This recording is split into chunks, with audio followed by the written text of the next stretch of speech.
What are your earliest memories of Walter Cronkite? My earliest memories, I think, are of the 1960s, the Kennedy years. I remember when CBS went from a 15-minute to a 30-minute news program. We discussed it in my house. I remember he did an interview with President Kennedy. And then, of course, I remember his gripping commentary when the president was killed. We kept the television on to Walter Cronkite the whole time. We wanted to see what he had to say. Walter knew 12 presidents. Some of them he said pretty well. He reportedly even traded off-color jokes with President Reagan. What was your relationship with him like? Well, it was good. I got to know him after I became president because we both spent some time in the summer in Martha's Vineyard.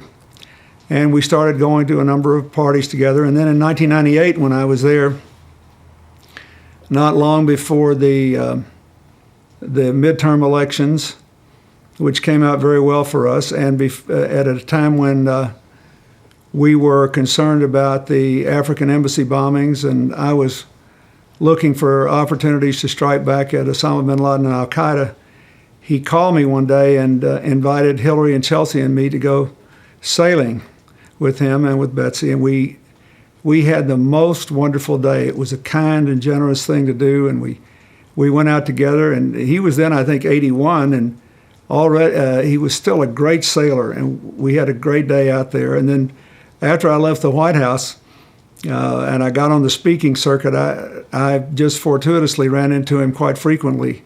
So I saw him at various public events and on Martha's Vineyard for several years after that, and we really struck up a friendship. I love to get him to talk about what he did as a young man in journalism, starting out in Houston, and what happened in those early years. And I came to admire him even more after I got to know him than I did just as a presence on television. He was what he seemed to be. He was a kind, caring man with a razor-sharp mind and an unquenchable desire to know things. And he had a very high standard. When he said something, he believed it to be true.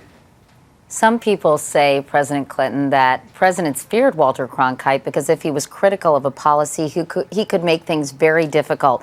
I know he wasn't in the anchor chair during your administration, but did you fear him at all?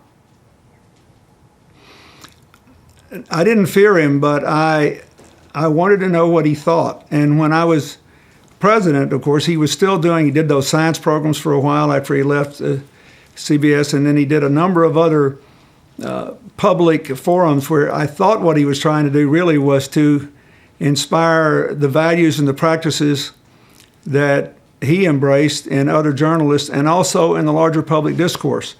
So when he wrote something about freedom of speech or the necessity to open government documents or the necessity to come clean about a certain policy or something like that, whenever he wrote something, I read it very, very carefully because I trusted him, and I thought if he was advocating a certain course of action, it deserved to be taken seriously. I suppose if he'd still been the anchor, I would have been in mortal terror every night, but I never feared him. I considered him a friend, but I always admired and respected him, and I wanted to know what he thought. Walter Cronkite famously prodded Anwar Sadat to visit Israel for peace talks with Menachem Begin. William Safire called it Cronkite diplomacy. Do you think in some ways, President Clinton, he was even more influential than the commander-in-chief? Well, I think that in that particular case, if he gave advice like that, since there was no personal or political gain to him, he might have been heard more. Anwar Sadat was a very savvy man. He understood how America worked. He understood that Cronkite had the pulse of America.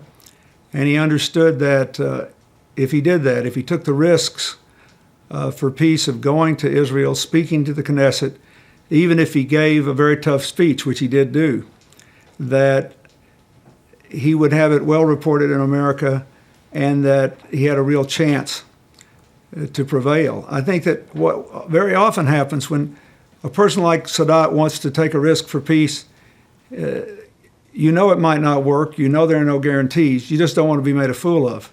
And I think when Walter Cronkite urged him to do that, he knew that whatever happened, he would wind up with more respect in the United States and in the world generally.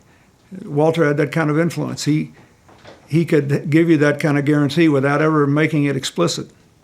What are the qualities that stand out to you personally that made Walter Cronkite such a venerated American, such an icon?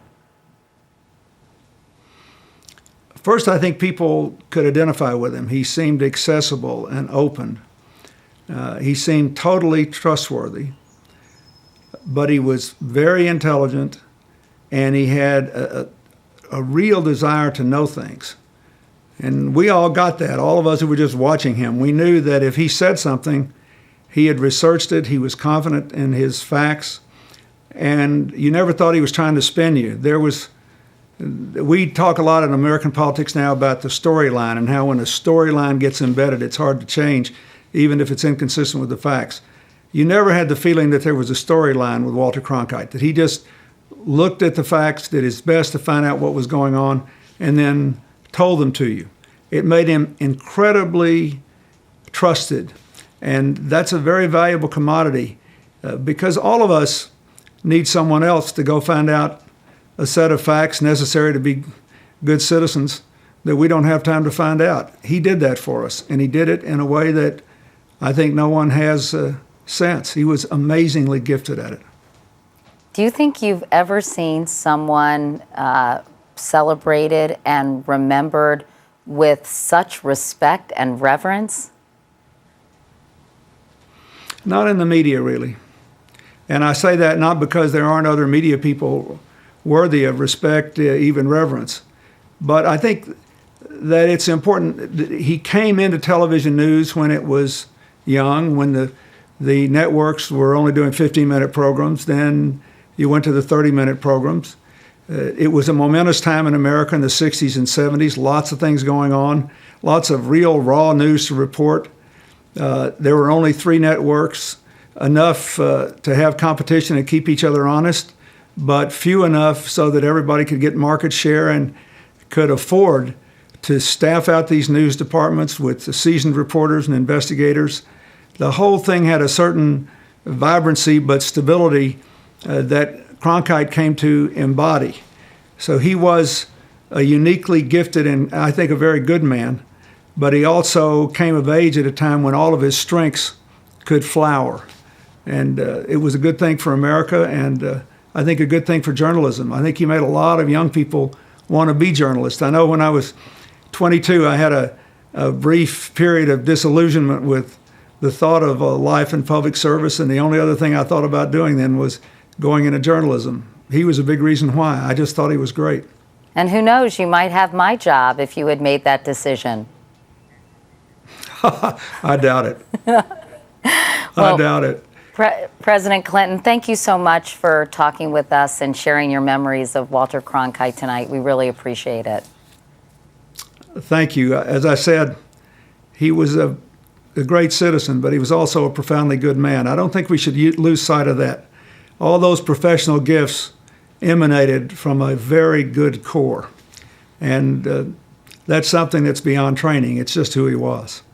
Very well said. Thank you, Mr. President. Thank you.